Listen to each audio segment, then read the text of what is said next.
क्या पाकिस्तान का सफाया होना है? उधर भारत की तैयारी, इधर पाकिस्तान में 500 रुपए के पार पेट्रोल। दिल्ली में मॉक ड्रिल हो रही है। ट्रंप के चक्कर में फंस गया मुनीर। मोदी पाकिस्तान को फिर कूटने वाले हैं क्या? उधर अमेरिका ईरान भिड़ रहा है, इधर भारत क्या पाकिस्तान पर एक्शन की तैयारी में है क्या? क्या खबर आ रही है? ब्रह्मोस बराक मिसाइलें लेकर भारत ने समंदर में वॉरशिप क्यों उतार दी? क्या पाकिस्तान का सफाया होना है? उधर भारत की तैयारी, इधर पाकिस्तान में 500 रुपए के पार पेट्रोल। शहबाज मुनीर का इलाज पब्लिक ही कर देगी क्या? अब इसका चैप्टर देखिए। पूरी दुनिया ईरान अमेरिका के युद्ध में उलझी हुई, लेकिन यहां भारत और पाकिस्तान के बीच भी क्या कुछ बड़ा होने वाला है, इसकी बातें होने लगी हैं। क्योंकि भारत ने तो पाकिस्तान को वार्निंग दे दी है कि युद्ध के माहौल के बीच अगर मुनीर ने कोई गलती की भारत को लेकर तो भाई बहुत बड़ा कांड होगा, और भारत का ऐसा एक्शन होगा जो कोई सोच नहीं सकता। भारत की इस वार्निंग के बीच ही आज नेवी ने भी अपनी ताकत दिखा दी। एक वॉरशिप आज नेवी में शामिल हो गई। एक परमाणु पनडुब्बी की भी तैयारी है बॉस। और यह सब ऐसे वक्त में हो रहा है जिस वक्त एक बड़ी लड़ाई समुद्री रास्तों को लेकर हो रही है। उस वक्त में भारत की नेवी का यह शक्ति प्रदर्शन खास तौर पर पाकिस्तान को बड़ा मैसेज है, क्योंकि पिछली बार ऑपरेशन सिंदूर में नेवी की मार खाने से पाकिस्तान बच गया था। लेकिन जो पिछली बार नहीं हुआ वो इस बार होकर रहेगा क्या? यह बात इंडियन नेवी बार बार पाकिस्तान को क्लियर कर रही। पाकिस्तान को लेकर जिस वक्त यह सब हो रहा है उस वक्त आप यह भी देखिए कि कुछ जगहों पर मॉक ड्रिल भी भारत में होने लगी है। वैसी ही मॉक ड्रिल जैसे ऑपरेशन सिंदूर के ठीक पहले हुई थी। ब्लैकआउट की तैयारी और किसी भी स्थिति से निपटने की पक्की तैयारी दिल्ली में हो रही है बॉस। वैसे तो यह सब कुछ एक मॉक ड्रिल था, लेकिन मॉक ड्रिल भारत में हुआ, पसीने पाकिस्तान के छूट गए। पाकिस्तान को यह डर सताने लगा कि कहीं नरेंद्र मोदी फिर पाकिस्तान को ना फोड़ दें। उसको लग रहा है उधर तो ट्रंप फंसे हुए हैं ईरान के साथ। अब कौन ही क्या करेगा? भारत मारने आया था।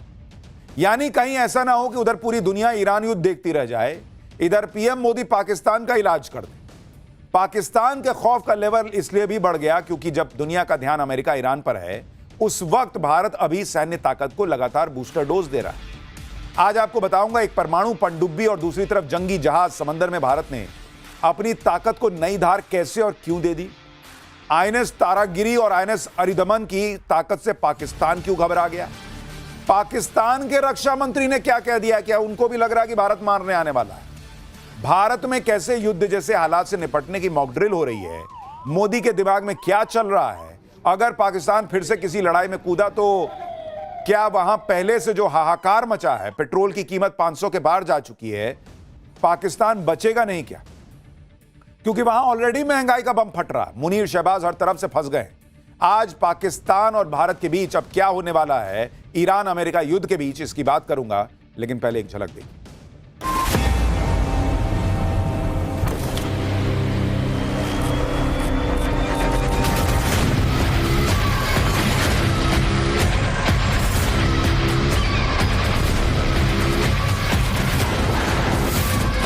ऑपरेशन अभी बंद नहीं हुआ है।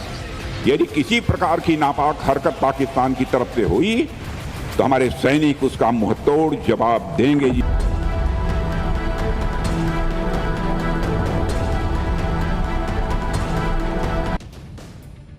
पाकिस्तान में तेल के लिए हाहाकार मचा है, लेकिन वहां सरकार और सेना डरी हुई है कि कहीं भारत तेल ना निकाल दे उनका। इस वक्त दुनिया की नजर ईरान युद्ध पर है, लेकिन भारत और पाकिस्तान के बीच जो चल रहा है वो बड़ी बात है।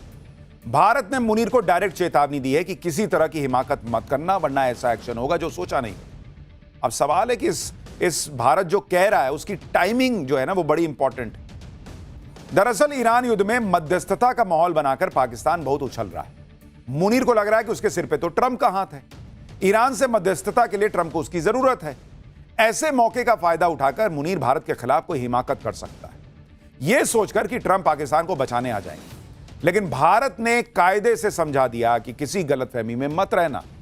एक बार राजनाथ सिंह, रक्षा मंत्री राजनाथ सिंह को सुनिए, फिर आपको बताता हूं कि भारत में ऐसा क्या क्या हो रहा है कि पाकिस्तान में हड़कंप मचा हुआ है। ईरान अमेरिका युद्ध के बीच जब दुनिया फंसी हुई है, रक्षा मंत्री का यह कहना कि पाकिस्तान कुछ कर सकता है हिमाकत, इसको लेकर कहा जा रहा है कि इसका मतलब कुछ तो इनपुट है, कुछ तो होने वाला है। क्योंकि यहां जमीन पर तैयारी भी वैसे ही दिख रही। देखिए, रक्षा मंत्री राजनाथ सिंह ने साफ कहा कि आज के हालात में पाकिस्तान को हिमाकत कर सकता है। उनका इशारा मुनीर की तरफ था, पाकिस्तान की आतंकी गतिविधि की तरफ था। हाल ही में पाकिस्तान के प्रधानमंत्री शहबाज शरीफ के पॉलिटिकल एडवाइजर को लश्कर के सरगना आतंकी हाफिज सईद के बेटे के साथ देखा गया था। दोनों की एक तस्वीर सोशल मीडिया पर वायरल हो रही है। दावा है कि यह हाल की तस्वीर है। हाफिज सईद का बेटा तलहा सईद एक समारोह में शहबाज शरीफ के एडवाइजर राना सनाउल्लाह से हाथ मिला रहा है। दोनों के हाथ मिलाने की तस्वीरें वायरल हो रही हैं।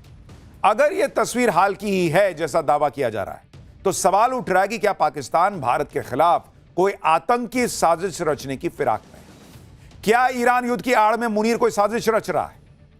मुनीर का कोई भरोसा नहीं है। वो ईरान युद्ध के बीच अफगानिस्तान पर भी एयर स्ट्राइक कर चुका है और वो पहले से ही जख्म खाए बैठा है, क्योंकि भारत ने ऑपरेशन सिंदूर में बहुत मारा था। तो ये सुधर तो सकते नहीं पाकिस्तान वाले। इनको आग लगी है, बदला लेना है, और इनको यह लग रहा है कि मेरा देश बर्बाद हो जाए, भले 500 का क्या 1000 का पेट्रोल वहां बिकने लगे, लेकिन इसी बीच भारत में कुछ कर दे, ताकि अपने कलेजे को इनको ठंडक मिले और वहां पब्लिक को कहें कि देखो भारत में ही कर दिया। और शायद इसीलिए रक्षा मंत्री कह रहे हैं, कुछ इनपुट मिला होगा कि ये कुछ करेंगे। और भारत ने भी धमका दिया है, बॉस, कभी भी पाकिस्तान को सबक सिखाने का वक्त आ सकता है। इसलिए आप देखिए कि जैसे ऑपरेशन सिंदूर के दौरान मॉक ड्रिल हुई थी, वैसी ही मॉक ड्रिल दिल्ली में हुई है। इसमें हवाई हमलों की चेतावनी वाले सायरन बजाए गए, ब्लैकआउट जैसे उपाय अपनाए गए, इमरजेंसी हालात में कैसे लोगों को सुरक्षित निकाला जाएगा, इसकी प्रैक्टिस हुई है।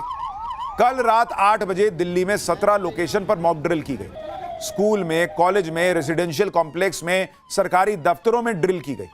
इस मॉक ड्रिल में Delhi police, Delhi fire service, NDRF, NCC, CRPF समेत कई एजेंसियों को शामिल किया गया। अब सवाल यह उठता है कि भाई यहां तो ईरान अमेरिका युद्ध में पूरी दुनिया फंसी है, अचानक भारत में मॉक ड्रिल क्यों शुरू हो? वैसी ही मॉक ड्रिल जो ऑपरेशन सिंदूर के पहले हुई थी। इधर रक्षा मंत्री राजनाथ सिंह पाकिस्तान को चेतावनी दे रहे हैं, दूसरी तरफ मॉक ड्रिल हो रही है।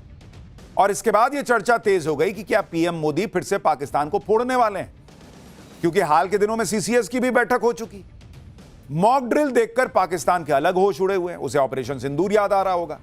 पाकिस्तान को डर है कि ऑपरेशन सिंदूर के 1 साल पूरा होने पर कहीं भारत फिर से पाकिस्तान को न ठोक दे। पाकिस्तान के रक्षा मंत्री ख्वाजा आसिफ कह रहे हैं कि अगली बार हमारी प्रतिक्रिया और भी ज्यादा सख्त और निर्णायक होगी। कोई भ्रम न रहे, हम तैयारी पूरी है, जवाब तेज, संतुलित और निर्णायक होगा। ख्वाजा आसिफ ने कहा कि राजनाथ जी ऐसे बयान दे रहे हैं ताकि दुनिया को यह यकीन दिला सकें कि वे भी प्रासंगिक हैं, जबकि पाकिस्तान इस समय दुनिया का ध्यान केंद्रित करने में सफल हो गया है। वहां कोई भी भारत को तवज्जो देने को तैयार नहीं। राजनाथ जी, अब समय आ गया है कि आप अपनी हैसियत के अनुसार बयान देना शुरू करें। अगर आप कोई परेशानी खड़ी करते हैं तो अल्लाह की मेहरबानी से हमारी सेनाएं आपको पहले से भी ज्यादा अपमानजनक तरीके से सबक सिखाएंगी। भारत के इतने दिन खराब नहीं हुए कि बिना किसी हैसियत वाला पाकिस्तान भारत के रक्षा मंत्री को हैसियत याद दिलाए। 2 कौड़ी का देश पाकिस्तान भारत को हैसियत याद दिलाए। अमेरिका के तलवे चाटने वाला पाकिस्तान भारत को हैसियत याद दिलाएगा। इतनी तुम्हारी हैसियत कभी नहीं थी। लेकिन पाकिस्तान घबराया हुआ और इसलिए ऐसी बातें कर रहा है। आप सोचिए ना भाई, जो देश भीख मांगकर अपना गुजारा कर रहा है, जिसके प्रधानमंत्री खुद कहते हैं कि हमें भीख मांगकर दूसरे देशों के सामने शर्मिंदा होना पड़ता है, उसका रक्षा मंत्री हैसियत की बात करेगा। पाकिस्तान के रक्षा मंत्री ने और क्या क्या गलतफहमी पाली हुई है, एक बार सुन लीजिए, फिर इनको इनकी हैसियत हम बताएंगे कि समुद्र में कैसे इनकी हैसियत याद दिलाएंगे। आप सोचिए, जो पाकिस्तान ऑपरेशन सिंदूर के तबाह हुए अपने एयरबेस को महीनों रिपेयर नहीं कर पाया, वो घर में घुसकर मारने की बात कर रहा है। और इनका एंकर कैसा है, पूछता भी नहीं है कि एयरबेस तो हमारा फूटा था। ऑपरेशन सिंदूर में तो भारत के एयर डिफेंस सिस्टम ने पाकिस्तान के ड्रोन, मिसाइलों सबको कबाड़ बना दिया था और भारत लगातार अपनी सैन्य ताकत को मजबूत कर रहा है। आज ही पीएम मोदी रूस के डिप्टी पीएम से मिले हैं। यह मुलाकात ऐसे वक्त में हुई है जब भारत ने रूस को 5 S-400 मिसाइल सिस्टम का ऑर्डर दिया हुआ है और बहुत संभव है कि रूस के साथ S-400 की जल्द से जल्द डिलीवरी पर चर्चा हो। S-400 ने ऑपरेशन सिंदूर में बड़ी अहम भूमिका निभाई थी। लेकिन भारत का असली डर जो पाकिस्तान के दिल में बैठा हुआ है, वो है भारत की नौसेना की ताकत। क्योंकि पिछली बार ऑपरेशन सिंदूर में पाकिस्तान भारतीय नौसेना की मार झेलने से बाल बाल बच गया था। लेकिन उसे अब दूसरा मौका नहीं मिलेगा। खुद नेवी चीफ एडमिरल दिनेश के त्रिपाठी ने खुलासा किया है कि ऑपरेशन सिंदूर में नौसेना पाकिस्तान पर हमला करने से कुछ मिनट दूर थी, तभी पाकिस्तान ने सरेंडर कर दिया। भारत और पाकिस्तान में तनाव के नए चैप्टर के बीच कुछ लोग फिर से पीओके की भी बात करने लगे। ऑल इंडिया इमाम ऑर्गेनाइजेशन के चीफ इमाम डॉक्टर इलियासी ने कहा कि जल्दी ही पीओके फिर से भारत में शामिल हो जाएगा। इन सब बातों के बीच आप देखिए कि भारत कैसे समंदर में अपनी ताकत बढ़ा रहा है, क्योंकि ईरान अमेरिका के युद्ध ने एक बात तो क्लियर कर दी कि जो समंदर पर राज करेगा वो सबको घुटनों पर ला सकता है। ट्रंप ने कितनी ताकत लगा ली, लेकिन 1 महीने से ईरान से स्ट्रेट ऑफ हॉर्मुज नहीं ना खुलवा पाए। यानी पानी पर होने वाली जंग में जिसका पलड़ा भारी, जीत उसकी। ईरान युद्ध से बने इस सीन के बीच आज भारत ने बड़ा फैसला किया। भारत की नौसेना को आज 2 पावरफुल हथियार मिल गए, जो ऐसी ऐसी मिसाइल से लैस हैं कि पाकिस्तान ने अगर कोई गलती की तो वो खत्म साफ हो जाएगा। इसमें पहला स्वदेशी न्यूक्लियर सबमरीन आईएनएस अरिदमन है और दूसरा advance stealth frigate INS Taragiri. इन दोनों के आने से समंदर में भारत की ताकत कई गुना बढ़ जाएगी। यानी भारत ने अपनी समुंदर में अपनी ताकत और बढ़ा ली बॉस। आज स्वदेशी वॉरशिप आईएनएस तारागिरी नौसेना में शामिल होगी। आंध्र प्रदेश के विशाखापत्तनम में रक्षा मंत्री राजनाथ सिंह तारागिरी के कमिश्निंग समारोह में शामिल हुए। इस मौके पर सीडीएस जनरल अनिल चौहान, नौसेना प्रमुख एडमिरल दिनेश के त्रिपाठी भी मौजूद रहे।